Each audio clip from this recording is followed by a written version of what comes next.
You want to know what one of my favorite things to do at work is when I get bored? I put all of these on the paper clip. You're lying. I swear. Oh, no one's caught me yet, though. That's hilarious. It reminds me of, bugles. Yeah. Tips. Like, which fingers? Or are you trying to figure out if you could, type and do things with long nails? I'm going to need you to take, a video of that, please. Okay, I got you. I feel like Miss Priss. Yeah, I don't want to see, the process in which, once you have most of them on, how you put the rest of them on. Mm-hmm. Oh, my gosh. That's fantastic. Learn something new every day. Yeah. So of why we're friends. Oh, my gosh. Okay. I think I need to be closer. I'm such a toddler. I need a damn booster seat. Okay. I thought I was situated. Yeah. You're going first, right? Mm-hmm. I'm just preparing. I know. We gotta get comfortable.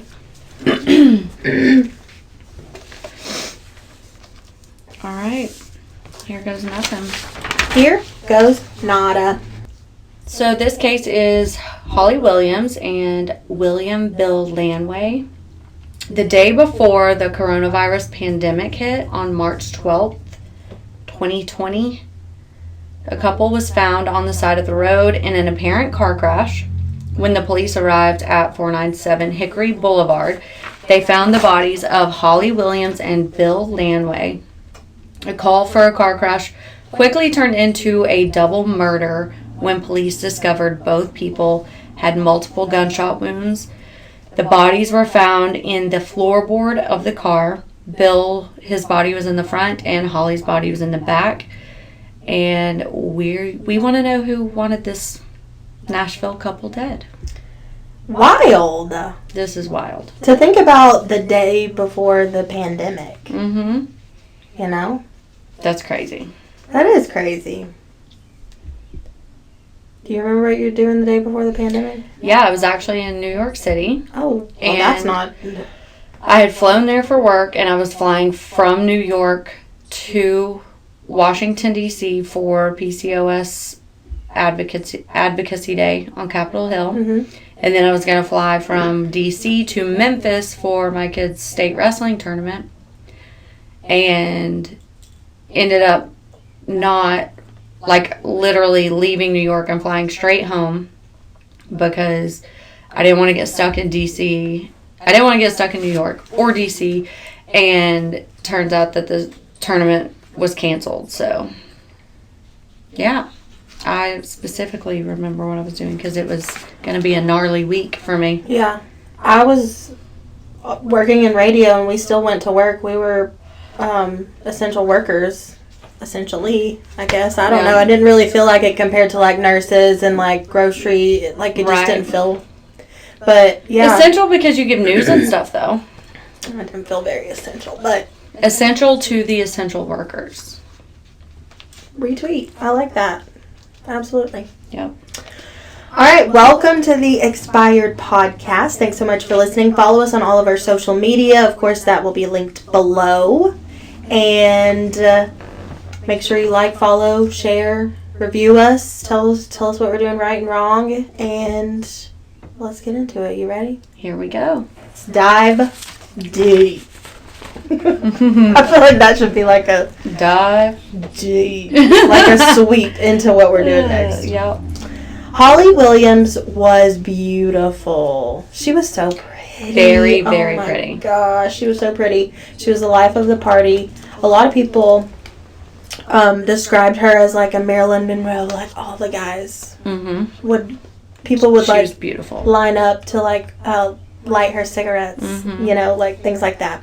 Holly's mom had some issues when she was young. Her mom and dad divorced, and she wasn't getting along with her mom, so she moved in with her stepdad. She ended up in Murfreesboro with her dad and her stepmom. Of course, Christmas was her favorite holiday. Yay! Christmas because it's the season of holly. Yeah. That's why she loved it so much. She loved to decorate. She was like how we're Halloween freaks. She was a Christmas freak. I'm both, but I love to decorate for Christmas. I love to do all the Halloween things. Is your Christmas tree still up? It is. It is May 23rd. You've got until the end of May, or you're going to make it past your deadline. It's coming down tonight. It was supposed to be this morning, but we did outside work instead by the pool. Fun. After high school, she went to be an esthetician. She went to school and started working. She was a typical, 30-something. She loved helping people, and she just loved, helping people feel beautiful about themselves. I feel like that's what, nail techs or estheticians or, They just make you feel better. They make you feel better. They're almost like your therapists, hairdressers. As a young adult, she was working, living in Nashville, and dating. She was no stranger to Broadway. You've been down Broadway. Oh my gosh, Broadway is It's an experience for sure. The whole thing, man. It's an experience. So she loved it though.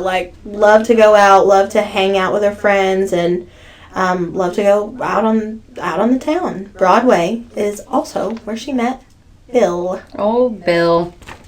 So, Bill Lanway grew up in Clarksville, Tennessee. He was working as a mechanic and had a very similar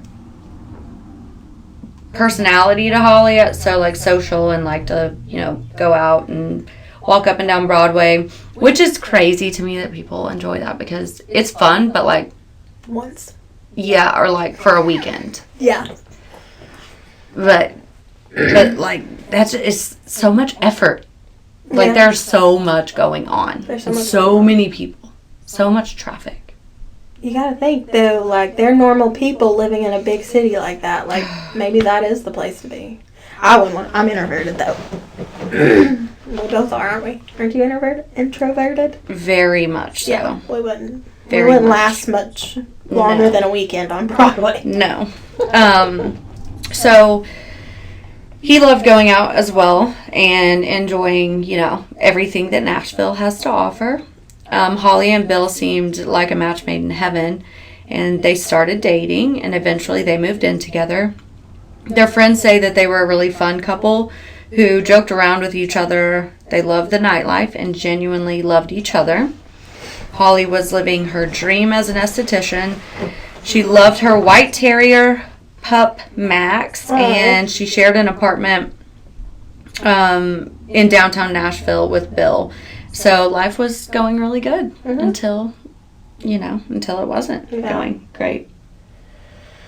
Yeah, that's how it goes, right? That's literally how it goes. Every time. Every time.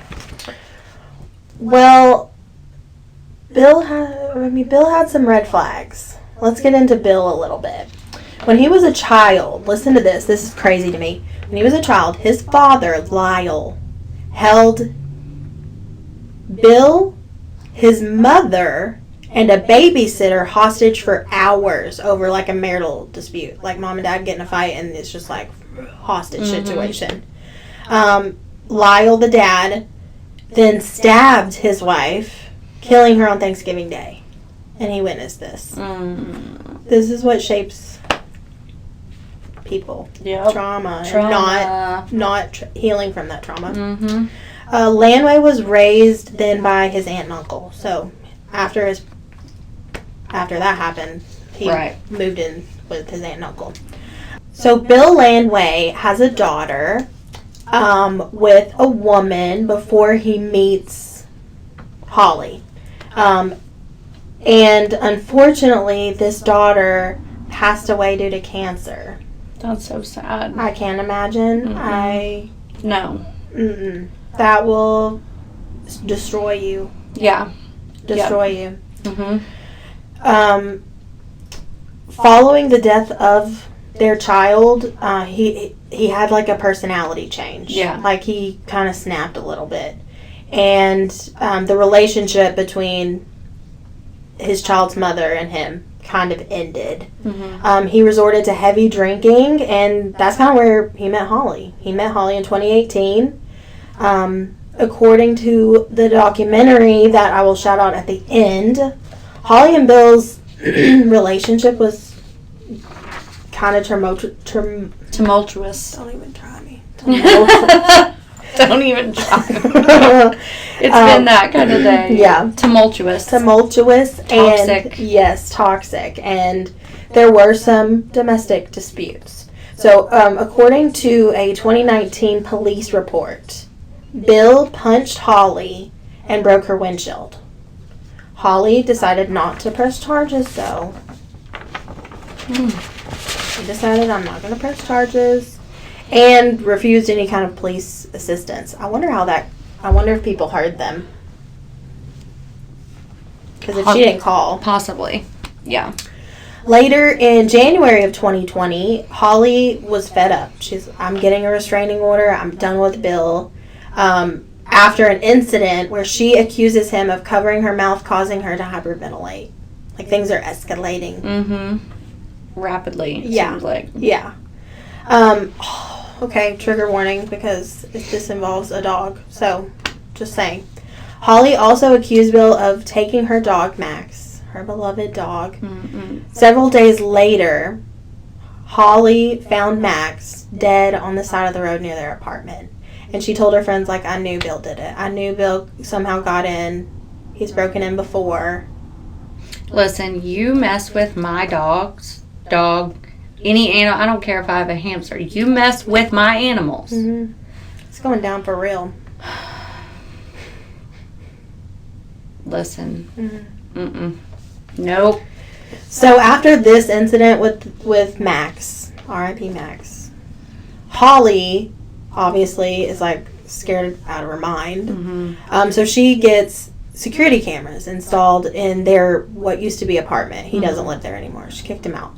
So she's got all these security cameras. Cameras actually showed Bill breaking into Holly's apartment and decoding the lock. Like even going as far to figure out how to decode the lock to get in. That's nuts. There's actually camera footage of Holly on January 11th, 2020 saying, "There is no way in hell I'm leaving my apartment knowing that you can disable my lock." Mm-hmm. Yeah. Nope. Not doing it. No. I wonder if at this point she started to rethink the getting police like really involved outside of just a restraining order. Mm-hmm. Because like that's called breaking and entering. Mm-hmm. The look on your face just then. Yeah. So Holly became involved at this point in a relationship with a very distinguished Texas auto dealer. Mm-hmm. His name is Eric Charles Mond. Right? I think we that's looked what up we're thinking. How to spell it. Or say it, you mean? Yeah. So when Mond visited Nashville, he was there to see his son who was away at college, and according to a federal indictment, Mond uses the alias Eric Moore. He owned the very lucrative Mond Automotive Group, which was passed down to him by his grandfather. He was extremely wealthy, and Holly was gorgeous. She was gorgeous. She's so And cool. she was such a fun time. Mm-hmm. So the two casually dated. I say dated like they're two grown adults. Mm-hmm. Dated. Well, they probably Like went out to dinner and wined and dined and, her, you know. And then things, you know, that happen after dark. Or sometimes in the daytime, you know. But yeah, casually saw each other for various reasons. That is until Holly found out that Eric was married. They're always married. He was married. So, she literally found out that he wasn't Eric Moore. Like, that was his, like, alias. He was using this name, I think, for a multitude of reasons, but obviously she thought he was Eric Moore. He was not Eric Moore, he was Eric Mond, and Eric Mond is married, and so that's when she kind of cut off everything with him. They're casually datingness. As much as you can be committed to a married man. Exactly. Yeah. I mean, like, somebody can be committed to a married man, but the married man cannot be committed to you. Yeah. So at this point, Bill was actually still trying to get back together with Holly. As toxic people do. Yeah, of course. But I'm like, how was he trying to get back together with you? Was he, like, still breaking into your apartment? Had he apologized for Max, your dog? Like, how do these efforts look? You know, like, at this point, what can he possibly be doing that makes it make sense? I know a sly guy. You know, like, he's probably telling her, that wasn't me. I don't know how Max got out. I swear it wasn't. I'm sorry. I didn't mean it. Blah, blah, blah, blah, all the things. Yeah, like, but he can't deny breaking into her apartment and decoding the lock because he was caught on security cameras. He could say, I'm just thinking as a man right now. I'm just saying, playing devil's advocate. I needed to get my stuff. My stuff is in the apartment. I wanted to get it. And you didn't let me in. So I broke in. I knew you were at work. Like, I'm just thinking as all the toxic men that I'm trying to copulate them and speak as them.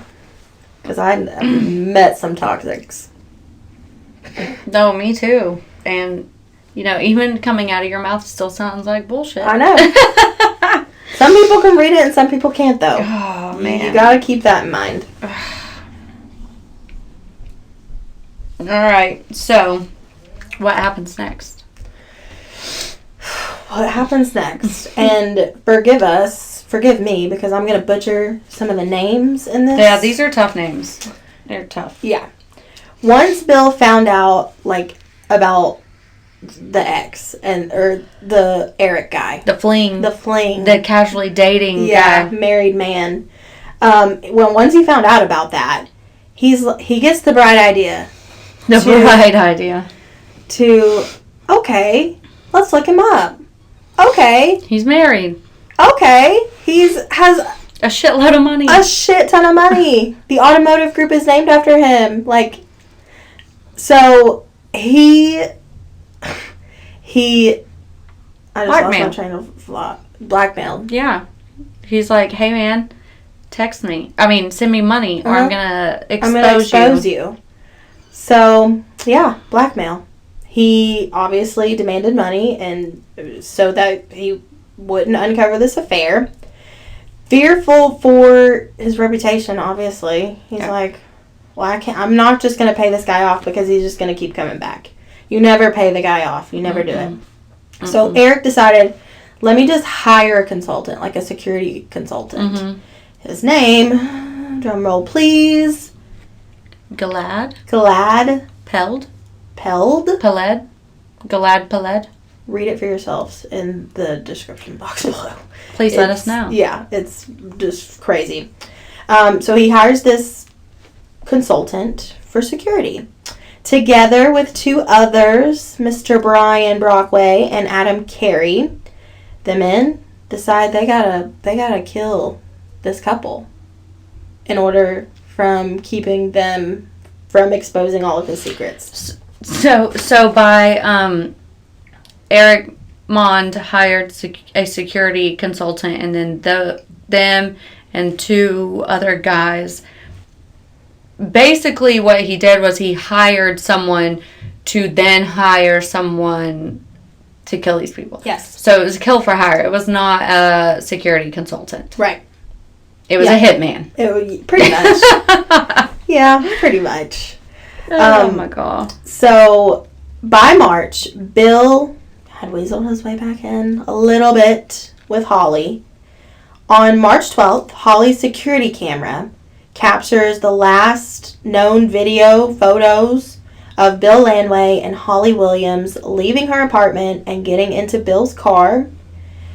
We are going to insert the audio in the clip of this, which is really trigger warning because it's very scary. It's very hard to listen to. Yeah, it really is. That with the go-ahead from Eric Mond, like this happened because of him. Because he couldn't keep it in his pants. So Brian Brockway and Adam Carey, they ambushed the couple in the parking lot. They fatally shot Bill and shoved him into the car, and then they took Holly. Mm-hmm. The two drove her car 3 miles away. Then they shot Holly. They staged the car accident, so they rolled the car off of an embankment. Brockway, Carey, and Mond were found guilty in November of 2023. Brockway and Carey were found guilty on all charges, which were conspiracy to commit murder for hire, kidnapping resulting in death, and conspiracy to commit kidnapping. And they sit in a Tennessee prison as we speak. ABC's 2020 did an episode on this case. It's called Sealed with a Kill, and it's available on Hulu. What was Mond found guilty of? Do we know? I think all of the above. Conspiracy to commit murder. Probably conspiracy for kidnapping in result of death. But would Mond not be the one that was like actually killed, like charged with murder? Yeah. It's like Gypsy Rose Blanchard and Nick Godejohn. She didn't kill her mother, but she got charged with murder. Mm-hmm. They probably did get different sentences. Like, I never got that far. I think that Mond and Peled, I feel like they would be the ones that got the higher charges. Yeah, because they're kind of the ones. They're kind of the ones that like orchestrated this. Paid for it. Yep. Yeah. Oh my God, what a nightmare. Mm-hmm. Oh my gosh. So sad. Dude, toxic relationships are toxic. So like, oh my God. It's such a, do you call it a rabbit hole or a wormhole? A rabbit hole. Okay, I call it a rabbit hole too, but the last couple of weeks, I've been hearing wormhole. I do not like the picture of that. No, but for this situation, like for a toxic relationship, I feel like wormhole is like way more appropriate. Yeah, because it's like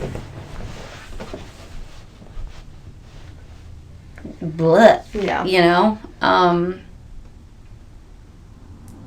Toxic and what's so interesting to me is when two people that are regular people, they really are not mean people or bad people or terrible people, but it's like just together they're like a catastrophe of toxic. Like you know, sometimes you could be friends with someone or be in a relationship with someone and you're like, they make me a better person, they make me feel good about myself, they make me this way. Yep.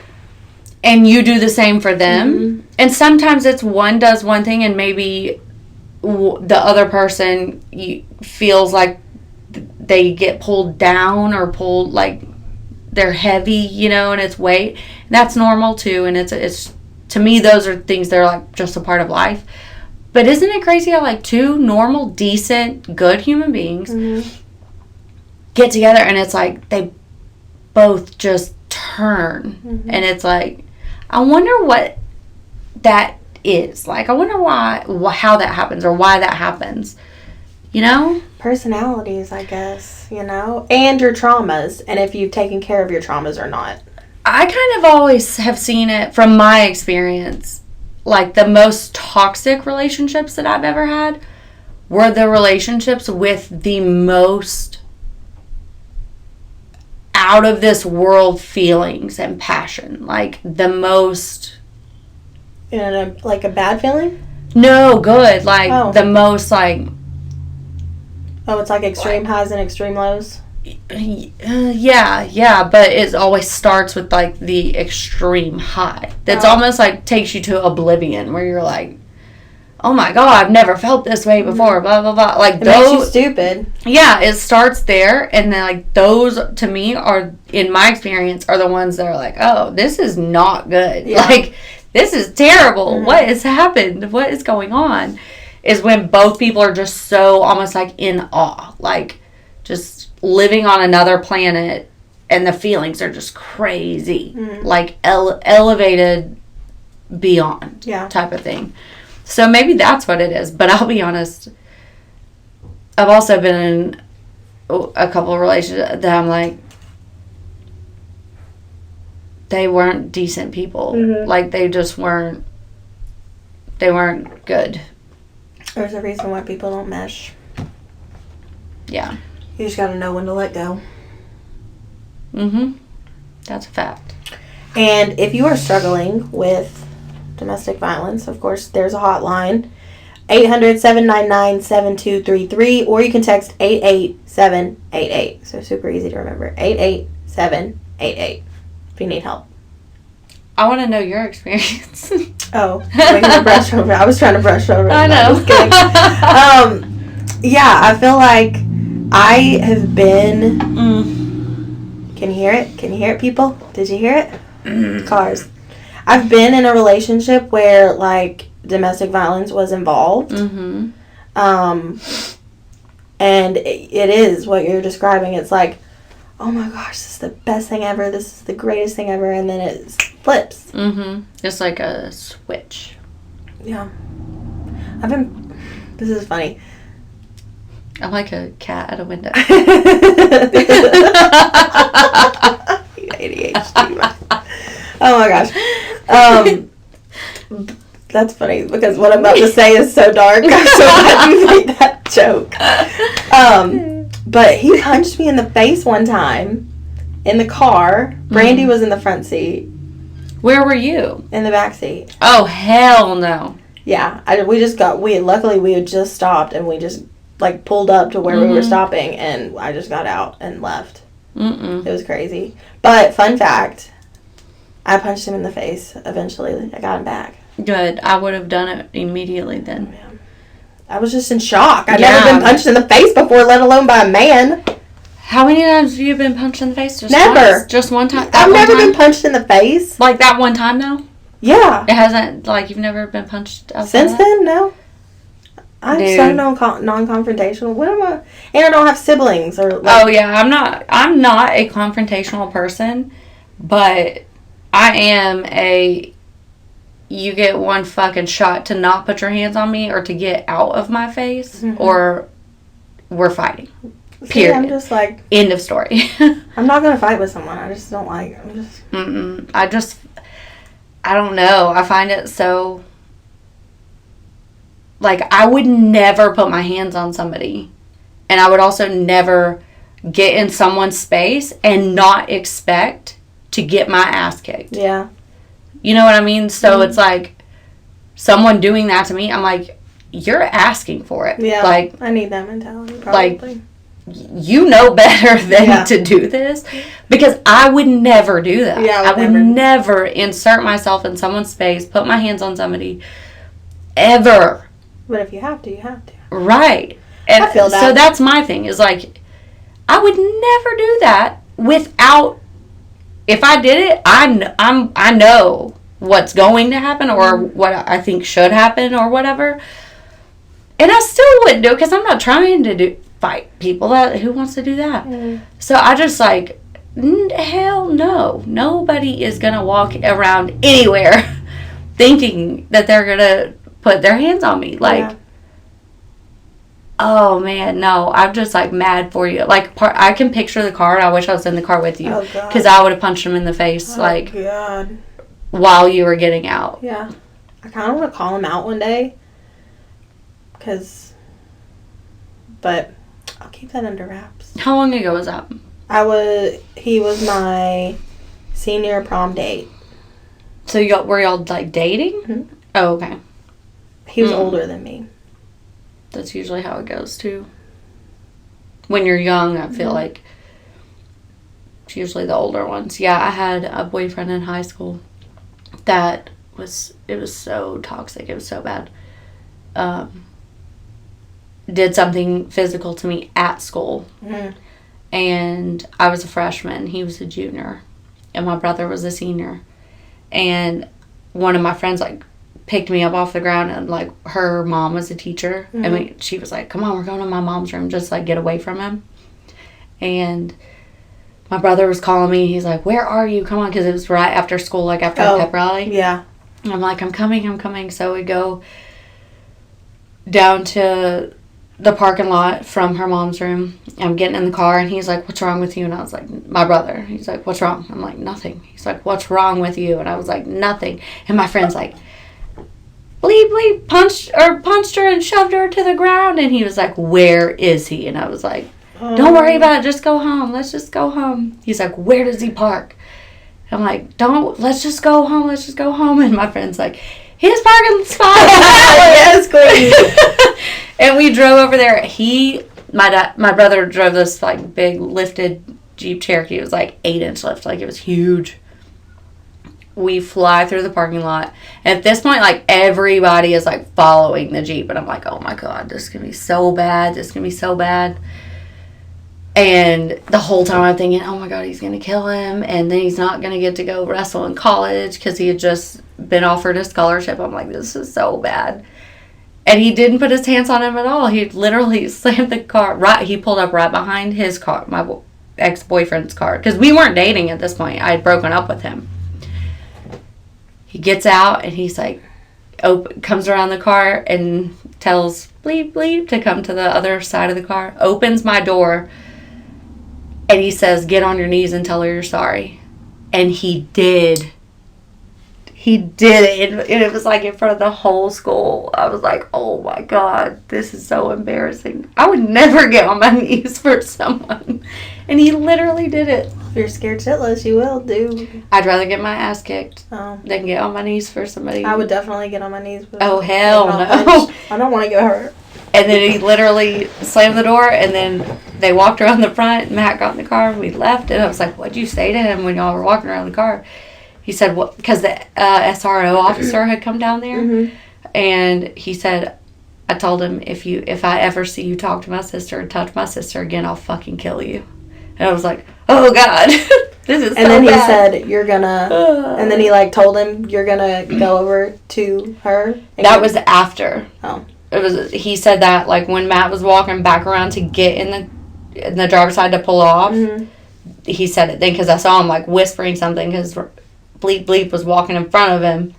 And I was like, what were you saying to him? And he said, I told him, if I ever see you talk to my sister or touch her again, I'll fucking kill you. And I was like, oh, my God. He is intimidating, Matt. I feel like. But I've spent, like, no time with him, so I don't really know him. No, shout out. He is. Yeah. Oh, he's a badass. I wouldn't... He's not the one you don't mess with him. Mm-mm. I don't think you'd mess with any lookout / that's our Kenny. Yeah, that's our reputation. Yeah. But we're a great time and we're really nice. That's fun. The thing. It's just don't go to the other side of it because we don't play. It's just facts. Yeah. So. Good episode. Mm-hmm. Interesting case. Yeah, that really sucks because I feel like you risk toxic relationships in environments like the going out and the socializing and all the things and like there's not really ever like calmness. Mm-hmm. So I feel like that's something that like if you're listening to this and you live that lifestyle and stuff, that's totally okay. But I do feel like it's easier for toxicity and like toxic habits to become normal almost. Good reminder to just like be pause, vigilant and pause and have these moments with yourself. Yes. Yeah. Yep. Check in with yourself. Take care of yourself. Yeah.